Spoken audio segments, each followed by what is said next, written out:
Hey, what's up, everybody? Tim Albrecht here, and welcome to this week's episode of the Ask a YFP CFP segment of the Your Financial Pharmacist Podcast, where we feature questions from you, the YFP community, to be answered by one of YFP Planning's fee-only certified financial planners. Before we jump into today's question, I want to give a shout out to YFP Planning's incredible team that makes this segment possible.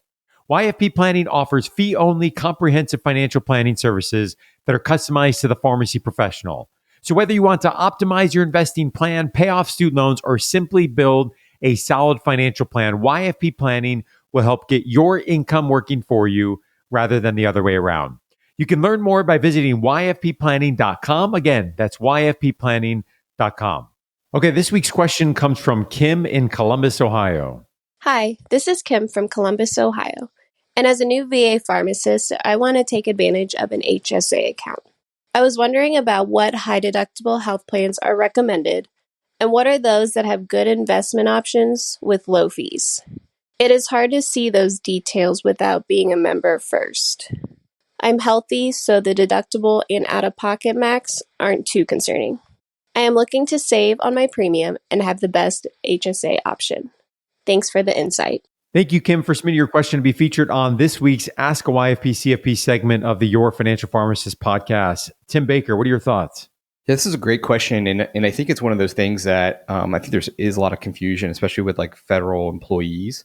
There's actually a lot of people that think that if you are part of the FEHB program, the Federal Employees Health Benefits Program, that you don't have access to an HSA, but that's actually not true. According to opm.gov, which is OPM is Office of Personnel Management, I think, it serves as basically the chief human resources department for a personnel policy manager for the federal government. So on their website, they basically outline that yes, HSAs are a thing for federal employees. As long as you're in and you're enrolled in a high deductible health plan, which, as we know, for an individual, you need to have that minimum annual deductible of $1,400, maximum out of pocket of $7,000, and you can contribute up to $3,600 a year into that HSA. That you don't lose that it has that triple tax benefit that we've always talked about. You got to make sure that you're not claimed to someone else's federal tax return, et cetera. So the question here is, what are my options? And a lot of this is another thing that's kind of misconstrued at times, is that what I tell my daughter for like special treats is like, you get what you get. And in this case, it's not the case. You do have some choice, and it takes a little bit of a legwork, but a lot of employers will offer an HSA option, as we do at Your Financial Pharmacist. As part of our benefits, we offer an HSA. But if you look at the HSA and you're not too keen on it because of some of the restrictions, the minimums, the investment choices, the fees that are part of that HSA, then you have a choice to go out and enroll in another one and direct your HSA contributions there. The heavy lift, so to speak, is making sure that, especially if there are benefits related to your HSA or related to your compensation package, that it is directed in a way that you get that full benefit. So as an example, on the OPM site, it says that for federal employees, that the health plan passes through a portion of the health plan premium as a deposit to the HSA each month.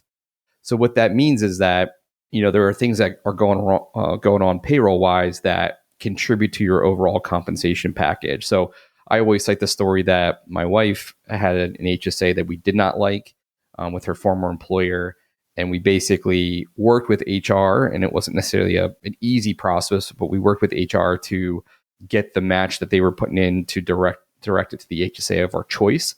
At first it was like, oh no, we can't do that. Or it was really, no, we don't want to do that because it's kind of a outside of the norm, but it is possible. So to further answer the question is, what are the options there? And there are a lot of options, and I feel like they change a lot. Investopedia has a whole write-up, and they have a kind of best in class. I've always liked, and again, this is not investment advice, I've always liked Lively, which is who we personally use. They are ones that typically are best for very little, if any, fees. But there's other ones out there like Health Savings Administrators, HSA Bank's a big one. I think Fidelity has one, and they're typically known for great investment choices. So there's lots of options out there. And I think the message that I would want to get across, in answering this question is that you should explore those options, and you should look to see like, what are you trying to achieve with the HSA? And it sounds like in this particular question, Kim, is that you want to look at this as a long-term investment option. And I think looking at things like fees and good investment choices and things like that is going to be probably at the top of your list, and not necessarily using it more for the near term. So those are some things, I would definitely direct you to, and some, resources in terms of HSA custodians, HSA providers. But I think it's kind of digging in and doing that due diligence and seeing what makes the most sense. For some people, they might look at this or listen to this and be like, no, it's not worth, a little bit of savings and fees or this or that. And I completely understand that. But sometimes, when we come across clients that have, $30,000, $40,000, $50,000 or more in an HSA, that can add up in terms of, associated fees and things like that. So I think it's really important to take a look at it. Yeah, really good reminder, Tim, that not all HSAs are created equal. I'm going through this actually right now. Did this week, as you mentioned YFP, we offer an HSA. Unfortunately, as owners, we can't contribute directly to that HSA. So I'm kind of out looking at what other options are out there. And just in a handful that I looked at, very clear in terms of the differences you may see, not only fees, no fees, how monies are invested, obviously the platforms, what might integrate back with your employer. So we're doing the homework up front. And I suspect in the time period of open enrollment, Tim, many folks might have questions around HSAs. And we talked most recently on episode 225, we talked about open enrollment considerations, and obviously HSAs are a part of that. So I would reference folks back to that. And also episode 165, we talked about the power of a health savings account. And for those that are thinking about their HSA as more of that long-term savings vehicles, as you alluded to, Kim, perhaps thinking in that direction, we've got an article on the blog, why I'm not using my HSA account to pay for healthcare expenses, and thinking about it more in that long-term savings. And we'll reference that in the show notes as well. Thanks again for listening to this week's episode of the Ask a YFP CFP segment of the Your Financial Pharmacist podcast. If we feature your question on the show, we'll send you a super comfy YFP t-shirt.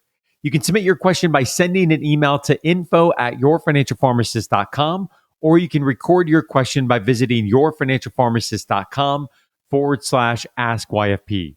If you don't feel comfortable sharing your name on the show, you can send or record your question anonymously. As we conclude this week's Ask a YFP CFP episode, an important reminder that the content in this podcast is provided to you for your informational purposes only, and is not intended to provide and should not be relied on for investment or any other advice. Information in the podcast and corresponding materials should not be construed as a solicitation or offer to buy or sell any investment or related financial products. We urge listeners to consult with a financial advisor with respect to any investment. Furthermore, the information contained in our archived newsletters, blog posts, and podcasts is not updated and may not be accurate at the time you listen to it on this show.